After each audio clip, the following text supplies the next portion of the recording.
बहुत चीजें बदलेगी, बस आप खुद बदल जाइए।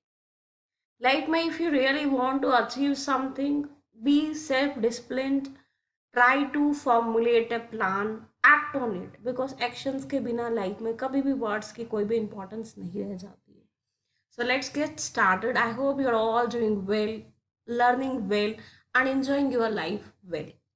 So today's topic is अब बहुत रिसेंटली एक है जो हमारा इंटरनेशनल लेवल ऑर्गेनाइजेशन ने एक रिपोर्ट, देखो मैंने आपको रिसेंटली भी बताया था कि जो जैसे यूएनओ है, जैसे आपका वर्ल्ड ट्रेड ऑर्गेनाइजेशन, ये डिफरेंट डिफरेंट रिपोर्ट्स प्रोड्यूस करती है टाइमली, ताकि देखा जाए कि वर्ल्ड में क्या हो रहा है, किस लेवल पे लोग अपग्रेड हो रहे हैं, क्या डिफॉल्ट्स है, क्या चीज़ें इंप्रूव करने की है। इन द सेम मैनर जो आपका इंटरनेशनल लेबर ऑर्गेनाइजेशन है, उसने एक रिपोर्ट प्रोड्यूस की थी, that is world employment and social outlook trends, जिसे हम कहते हैं WES ओ ट्रेंड्स 2020। अभी क्या दिखा रही है कि जो हमारी ग्रोथ है वो फ्रेजाइल, बिल्कुल नाजुक रही है। क्यों? क्योंकि हम देख रहे हैं कि एक पैंडेमिक ने सिर्फ ऐसा एक एनवायरनमेंट क्रिएट किया है जहाँ पे चीज़ें बहुत डिफरेंट लेवल पे इफेक्ट हुई है हर क्षेत्र पे। बिकॉज जब लोगों के पास पैसा ही नहीं है, वो चीज़ें खरीदेंगे नहीं, अगर चीज़ें खरीद नहीं रहे हैं तो कंपनीज बनाएगी क्यों, अगर कंपनीज बना नहीं रही है तो वो जॉब क्यों प्रोवाइड करेगी। तो ये सब चीज़ें इम्पैक्ट डाल रही है। अब जो रिपोर्ट है उसने असेसमेंट दिया। असेसमेंट होता है पूरी तरह से छानबीन करके देखना तीन चीज़ों पे, how labour market recover has unfold world wide, कैसे जो रिकवरी है मार्केट की वो कैसी हो रही है, reflecting different national approaches to pandemic recovery, कैसे रिकवर कर रही है, analyze the effects of different pandemic groups of workers और economic sector, different different sectors में कैसे कैसे वो चीज़ इफेक्ट हुई है। सबसे पहला देखो, अनएम्प्लॉयमेंट। इस वर्ड का मतलब ये समझना नहीं है कि जिनको जॉब नहीं करनी है या जिनको जॉब ज़रूरत नहीं है, जो बिजनेसमैन कर रहे हैं उनको जॉब नहीं मिल रही है।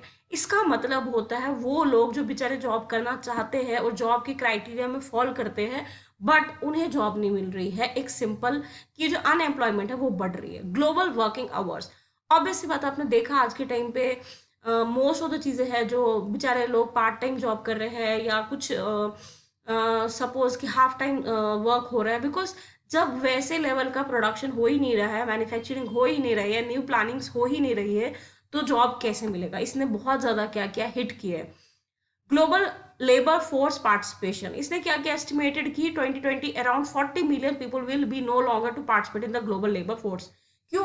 क्योंकि जब कोई चीज़ की कंस्ट्रक्शन हो ही नहीं रही है, प्रोडक्शन हो ही नहीं रही है, मैन्युफैक्चरिंग हो ही नहीं रही है, तो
welcome back. I hope you are all doing well. As we have started the series of international organization, आज का हमारा टॉपिक है वर्ल्ड ट्रेड ऑर्गेनाइजेशन। देखिए, अभी आपको हम इंटरनेशनल ऑर्गेनाइजेशन की जो मोस्ट इंपॉर्टेंट, जो आपके सिलेबस के हिसाब से ऑर्गेनाइजेशन से सब लेके आ रहे हैं, और करंट ओरिएंटेड जो भी इनसे रिलेटेड न्यूज़ आती है वो भी अपडेट देंगे। एंड जब ये international organisation, regional organisation completely खत्म हो जाएगी, हम आपके लिए MCQs की एक टेस्ट सीरीज लेके आएंगे, सो दैट आप चीज़ों को रिवाइज कर पाए, रिटेन कर पाए और बेटर तरीके से कोरिलेट कर पाए। So let's get started. आज का हमारा टॉपिक है वर्ल्ड ट्रेड ऑर्गेनाइजेशन। देखो, रिसेंटली एक न्यूज़ आई थी GATT की, तब मैंने आपको बताया था कि हमारे पास डायरेक्टली वर्ल्ड ट्रेड ऑर्गेनाइजेशन नहीं आया। सबसे पहले हमारा एक ब्रिटेन वुड्स कॉन्फ्रेंस हुई, जहाँ पे जो भी कंट्रीज थी वो चाहती थी कि हम एक बैलेंस क्रिएट करें, एक पीस क्रिएट करें, और हम वर्ल्ड ट्रेड ऑर्गेनाइजेशन एक बनाए, इंटरनेशनल ट्रेड ऑर्गेनाइजेशन। बट होता क्या है वहां पे, जो आपका यूएस है, बिकॉज उस टाइम पे यूएस आपका सुपर पावर था, वो नहीं एग्री करता है, इसीलिए फॉर द टाइम भी इनकी ट्रेड कैसे कंडक्ट होगा, आपका बनता है journal agreement on trade and tariff. ये कंटिन्यू करता है, बाद में इसके जो डिफरेंट डिफरेंट राउंड्स होते हैं उसमें एक मार्किश एग्रीमेंट होता है, वहां पे एक उगवे राउंड होता है जहां पे हम फाइनली बनाते हैं वर्ल्ड ट्रेड ऑर्गेनाइजेशन ऑन आपका 1995 में। इसका हेडक्वार्टर कहाँ पे, देखो हेडक्वार्टर चीजें लगभग जो इनके सबके हैं वो स्विट्जरलैंड, न्यूयॉर्क, जिनीवा में ही है। और जैसे आपका इंटरनेशनल कोर्ट ऑफ जस्टिस का है वो आपका है दैट इज इन हेग, ठीक है, कुछ एक्सेप्शनल्स है। और जो आपका फूड वाला है वो पेरिस में है। तो ये चीजें आपको जो एक्सेप्शनल वाली होती है वो मोस्टली ज्यादा पूछी जाती है। तो अभी हमने देखा कि जो वर्ल्ड ट्रेड ऑर्गेनाइजेशन एक ग्लोबल लेवल पे ट्रेड के रूल्स, नेगोटिएशंस, एग्रीमेंट, सब चीजों को देखता है। और ये कब बनने में आया, 1995 में, और उसका हेडक्वार्टर कहाँ पे, जिनेवा में। और ये किसका आउटकम रिजल्ट था, journal agreement on trade and tariff का। और इससे पहले क्या ऐसा हुआ था, एक मीटिंग हुई थी ब्रिटेन वुड्स कॉन्फ्रेंस, जिसके दौरान डिफरेंट डिफरेंट चीजें, जैसे जिनको हम ब्रिटेन वुड्स ट्विंस कहते हैं, आपका आईएमएफ बना, और आपका जीएडबल बना, और आपका वर्ल्ड ट्रेड ऑर्गेनाइजेशन, जिसको हम आईएफ ट्विंस भी बोलते हैं। अब सबसे इंपॉर्टेंट बात है कि इसके 164 मेंबर्स है, 22 ऑब्जर्वर्स है, और जो रीसेंट वन जुड़ी है वो अफगानिस्तान एंड लिब्रिया है, जो लेटेस्ट ज्वाइन हुई है 164 में। The members need not to have full independent states. Ministerial conference is the highest decision making body. यहाँ पे जो मिनिस्ट्रल कॉन्फ्रेंस है वो हाईएस्ट डिसीजन मेकिंग बॉडी है। और जो मेंबर्स है represented by trade minister which meets every 2 year. हमारी कंट्री का जैसे ट्रेड मिनिस्टर होगा वो हर 2 साल के बाद ये लोग क्या करेंगे, एक मीटिंग असाइन होगी, मीटिंग होगी। एवं कस्टम टेरिटरी जो पूरी तरह से इंडिपेंडेंट नहीं है वो भी इसको पार्टिसिपेट कर सकते हैं, जैसे एक क्लासिकल एग्जाम है हांगकांग। 5 प्रिंसिपल्स क्या है इसके, सबसे पहले कि किसी के साथ भी डिस्क्रिमिनेशन नहीं होगी, इक्वल ट्रीट किया जाएगा, एनफोर्सेबल कमिटीज होगी, ट्रांसपेरेंसी होगी, और सेफ्टी वैल्यूज होगी, मतलब सबको एक अच्छा रोल प्ले करने का मौका दिया जाएगा। General council is the top day decision making body. कौन है इसकी top day decision body, that is general decision making, आपका जर्नल काउंसिल। इसके representatives all government and also meets under different rules and dispute settlement body. WTO is attempting to complete negotiation on Doha development round.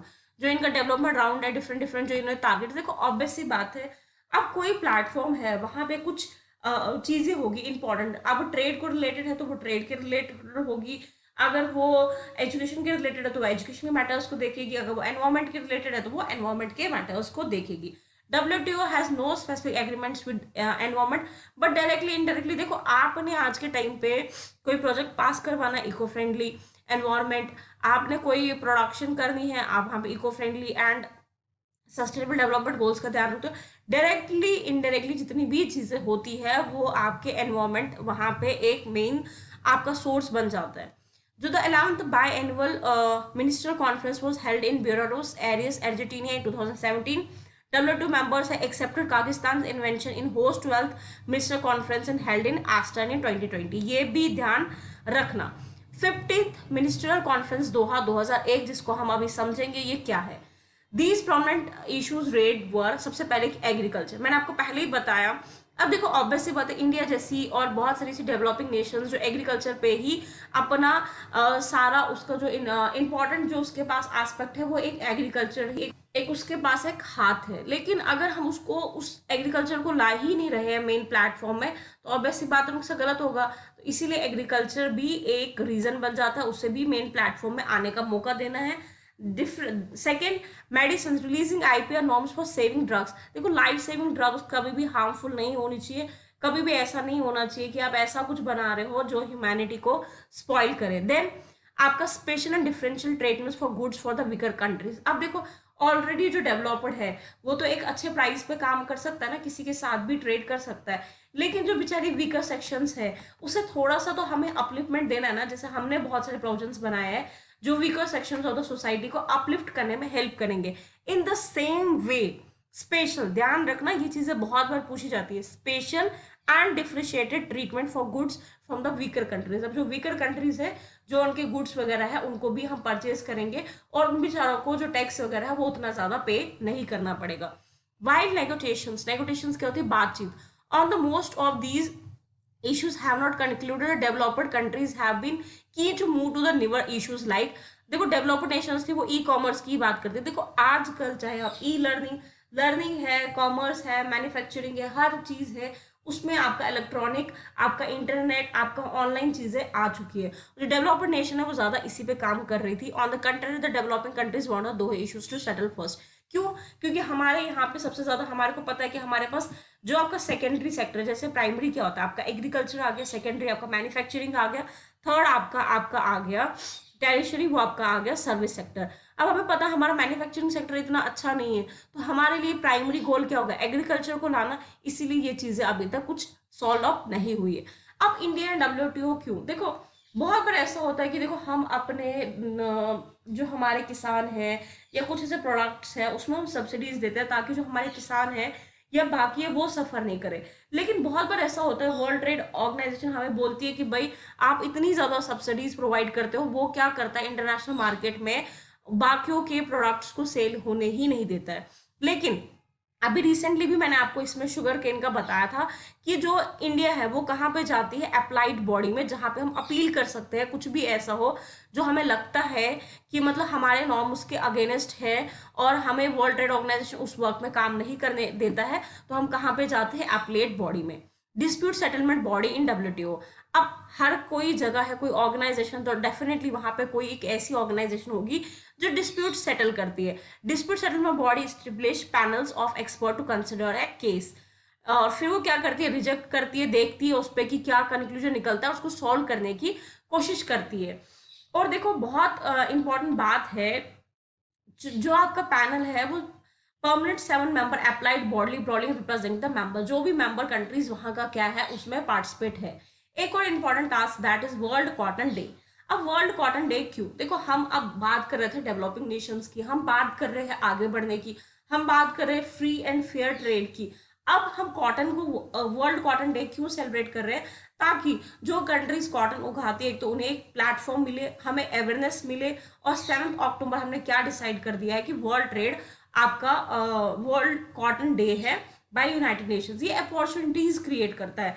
अब हमें पता है कि बहुत बड़ा एक एलिमेंट है जो टेक्सटाइल इंडस्ट्रीज वगैरह में हेल्प करता है, वर्क कर सकता है, और ये ब्लूजम कर सकता है आपका ट्रेड को। अब देखो वर्ल्ड ट्रेड ऑर्गेनाइजेशन का होली सोली पर्पस है कि जो हमारा global level, globalisation, global level पे जो ट्रेड हो रहा है वो एक ट्रांसपेरेंट लेवल पे हो, और ज़्यादा से ज़्यादा हम लोग क्या करें, एक ज़्यादा हमारी अर्निंग हो और ज़्यादा से ज़्यादा चीज़ों पे हम इन्वेस्टमेंट कर पाए। बट बहुत सारी ऐसी चीज़ें होती है जो टाइमली क्या होता है कि सही ढंग से नहीं चल रही है। जैसे मैंने आपको एक एग्जांपल दी कि बहुत बार ऐसा होता है कि इंडिया के केस में बता दिया जाता है कि आप इतनी सब्सिडी क्यों प्रोवाइड करते हो। देखो आप सब्सिडीज नहीं प्रोवाइड करेंगे किसानों को तो हमारे देश में भी बहुत सारे इश्यूज क्रिएट होंगे। ऑब्वियस सी बात है, हम किसानों को भूखा तो नहीं मार सकते।